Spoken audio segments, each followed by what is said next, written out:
সবাইকে ধন্যবাদ এত ধৈর্য সহকারে আপনারা নজরুল সঙ্গীতটা শুনেছেন এত সময়।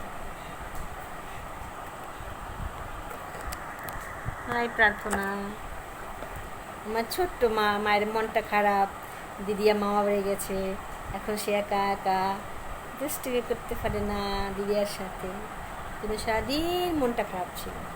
সবাই প্রার্থনার জন্য আশীর্বাদ করবেন। সবাইকে নমস্কার দাও। Thank you, bye bye, tata.